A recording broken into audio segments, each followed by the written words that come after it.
I'm with Mark Sutherland from the UK, and he's a producer and presenter of the Sutherland Report. Now, Mark, tell us about your YouTube channel.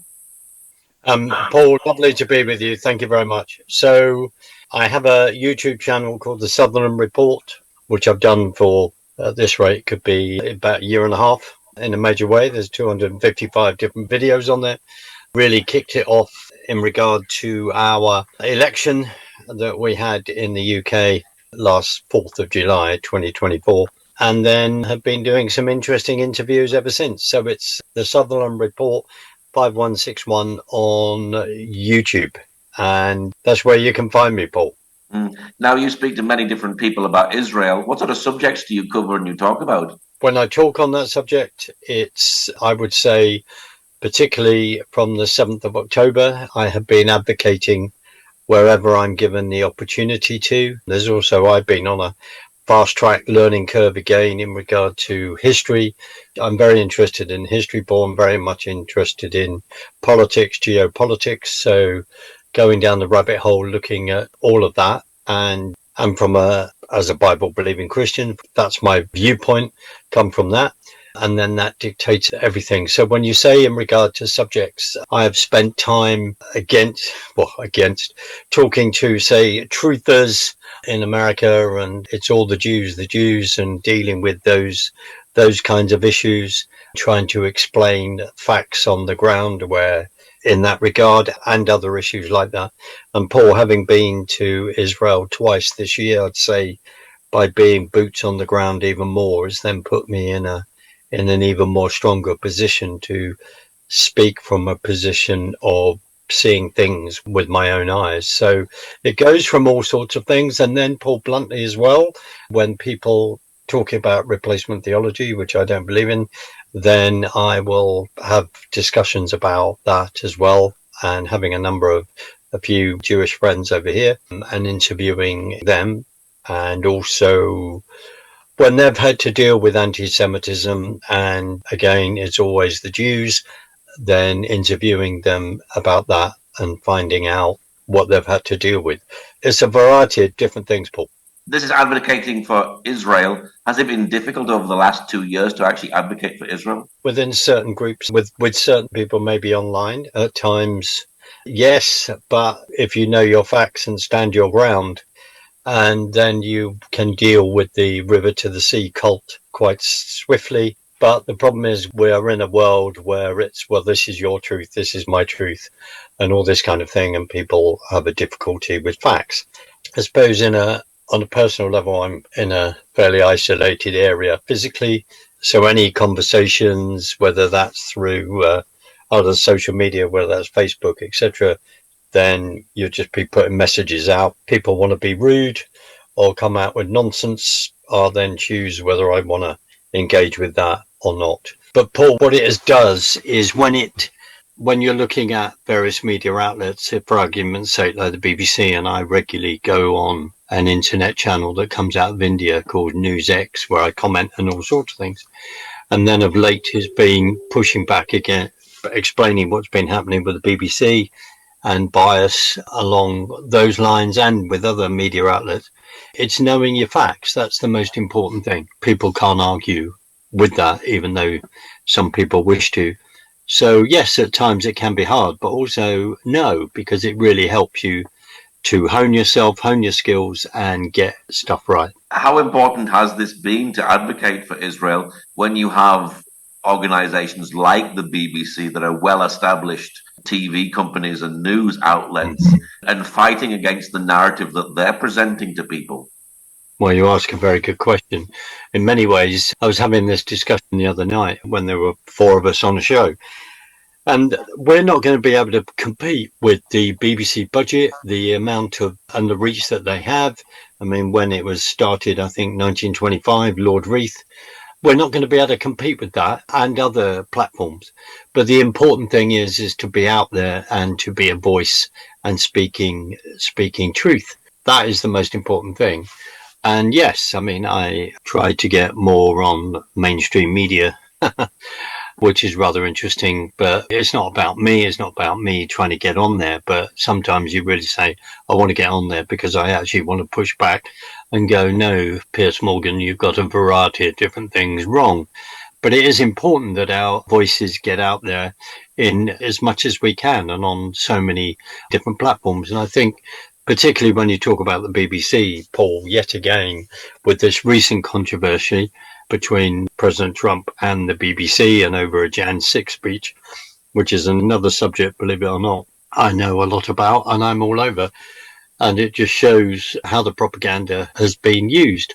And that even, I mean, maybe I won't name them. You may not be able to go on there again, but that includes even to me within Christian media as well, when it doesn't get things right. And all of that needs to be challenged. I think the number one thing is, Paul, some of these places have big platforms. The other thing is you're not invited on or you're censored. So that is always a fight. I always think it's a very cowardly thing to do because it's important that, and I'm talking to myself as well, if I want to combat things, I need to listen to what other people are saying that I profoundly disagree with, and then to work hard to take their argument apart. Have you felt like Israel's been fighting a physical war? Have you felt like you're fighting a media war? And do you feel this has been a spiritual battle for you? All of it. And thank you, Israel, for fighting on our behalf. To me, they're fighting on the West's behalf. That's it. I'll never forget where I was on the 7th of October. It's a spiritual battle. It's the biggest spiritual battle of our lifetime. And the propaganda war, the Eighth Front war, absolutely. That's what we're called to do. And against that, I think you've described that brilliantly, where it is a spiritual battle with the propaganda and the words, the words of Jesus when he said about deception. And I think deception abounds in a way that you and I have never seen before in our lifetime over the last few years. I mean, I've been watching that since the Brexit vote, through the first Trump administration, I will say, through the COVID nonsense, and then right up until when Hamas attacked Israel on the 7th of October. Yeah, the deception, the way things are portrayed in the media and propaganda. And of course, you and I are sitting down for a longer period of time, and you very kindly are asking me questions and giving me time to answer. If it's about sound bites, that is where we're at. And we do need longer form discussions because it enables us to get the facts out. But we're dealing with a world where everything is instant. We want an instant answer. We don't want a history lesson. But you and I both know, in regard to Israel, the history is so important of why we are at this point. Now, you were recently in Israel. What were you doing there? I was over for the Christian media, the 7th one, which was sponsored by the Israeli government. So it was a real privilege to be over. And we had 5 days intensive attending events that were put on, which is fantastic, whether that's going to the Museum of Zion, whether that's going to the Museum of Tolerance. We also went down south to the Nova Festival and to the kibbutzim near Oz as well, and then up to the northern border with Lebanon and Syria. And I think those particular trips, point south, point north, are really on my heart right now, as we speak. They had a huge impression on me, especially when we went down south. Standing in front of the Bibas family home is not something you're going to forget physically. And I think the other thing is, Paul, and you will understand this with the amount of interviews that you brilliantly do a week and media, is the fact that you're suddenly there and then it's like, do I get a camera out? Yes, I have to. I have to record this. I've still got to write about it, if I'm honest. It's taken a bit of a while for other aspects of life, but also to process some of that. But when you stand in front of the Bibas family and think of those 2 children, all fought at 9 months and 4, and the dear mother, and then her father had survived. And in that kibbutzim, there were 400 people there, and out of the 400, 200 have been taken hostage or killed. And then you see Gaza in the distance and you just get a real feel of what had happened. You understand that the residents of Gaza had come over and were working in the kibbutzim and then collecting all that data. And then the 7th of October then unfolded in the awful tragedy that happened. Yeah, those kind of things, they really stick with you, Paul, and especially also going up north to Lebanon and to the Syria border. We, think about particularly right now what Hezbollah are up to. And like anyone back home in the UK, you'll see things on the news, but you do not understand the geography. You don't understand that I think you could drive from south to north in Israel in about 7 hours, depending on if you go through Jerusalem and the Jerusalem traffic, of course. But so that's what we were doing. And basically going on that trip is going out there to be better informed. That's the whole idea of the press tour from behalf of the Israeli government, is to inform you to then say, please go and advocate for us. When you're doing interviewing on people, you can then do it from a better informed way. So I definitely feel like that as well. Plus, it was a delight to meet other Christians doing the same thing from many different countries around the world. Yeah, I was going to ask you, is this going to actually help you advocate better for Israel? But you've already sort of answered that because, you've just sort of got information while you've been in Israel, haven't you? Yeah, absolutely. And, I won't name them yet, but some of the people I've met, which is a real privilege. And then, of course, you're in the foreign ministry meeting certain individuals and then having access to them and being addressed by various people, which has been good. And then other occasions in the evening. Yes, you're absolutely right. Then it's the contacts, it's the cross-fertilization. That's what's very, very important as well. And then and being able to inform them and being able to encourage them. I think I've been to Israel. This is my second visit this year, which I never expected to undertake this year, I have to say. So if you had said to me, Mark, would you have thought you'd be going to Israel twice this year? I would have said no. But praise God, I'm very thankful that I have been. It's been a real privilege. And I look forward to coming back, because that will happen. But it's those connections. And I think one of the things that's very, very humbling is speaking to Israelis, speaking to people in Israel, and turning around and saying, well, we are very grateful that you're here and that you're, trying to speak on our behalf. Also, their concern about what's been happening in the UK at the moment, which is very humbling to hear that concern, because we're not in a good place at all. So, yeah, that's what's really, really important. As I say, boots on the ground. I've done that quite a few times in different things around the world over the last few years. Boots on the ground and that experience and seeing things for yourself, you cannot deny that, Paul, at all.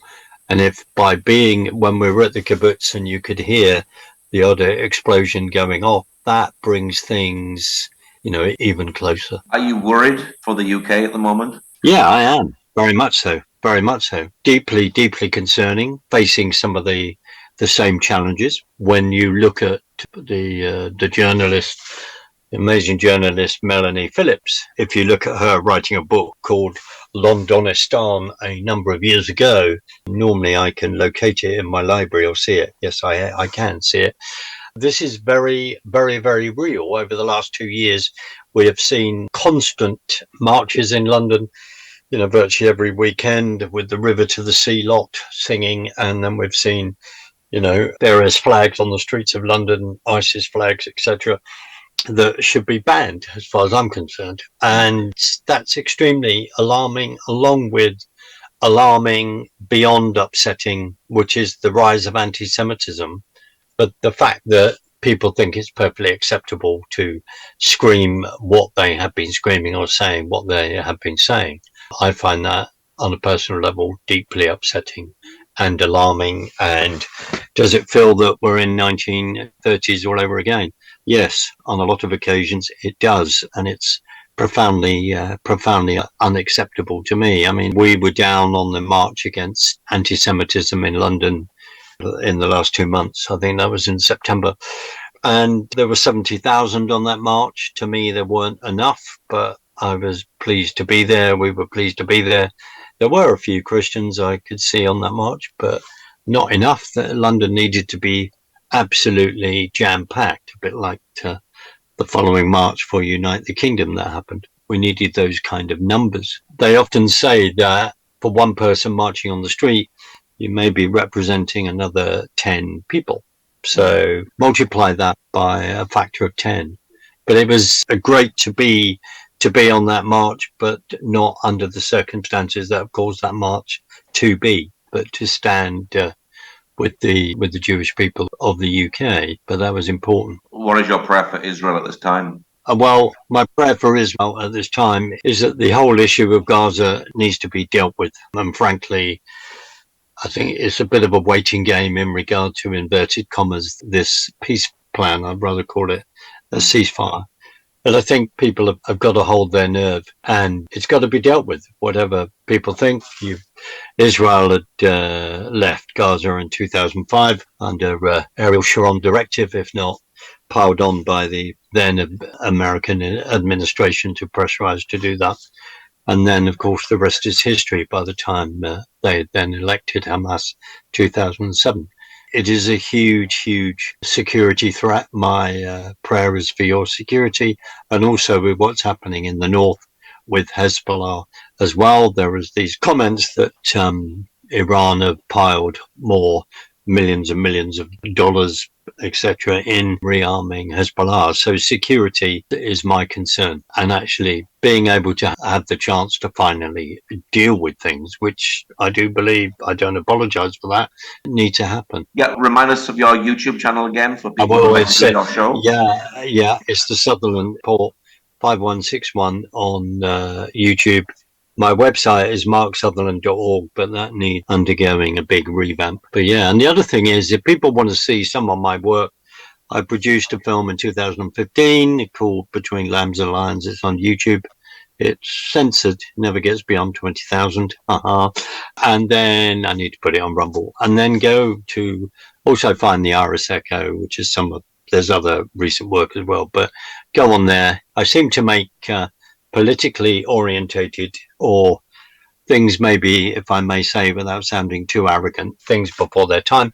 There's another film, if people want to see it but don't watch it at night, called Abe, about a nefarious robot. The Irish Echo 2017 was a warning about communism, and Between Lambs and Lions takes the book of Daniel and sets it amongst the political machinations of Washington politics, and depicts a time when the American Constitution has been suspended and complete overreach by the executive branch. And it does have a Daniel character in, and it does have a President Nebuchadnezzar character in, and it was made in 2015. And if people want to draw any conclusions, they can do, and they're absolutely right. So, yeah. But thank you, Paul, for asking. That's very kind. Well, Mark, thank you very much for sharing today. No, not at all. It's been a real privilege to be able to do. I'll say this, any chance I'm given to be able to speak, I never take that for granted, and I'm also very grateful. So thank you.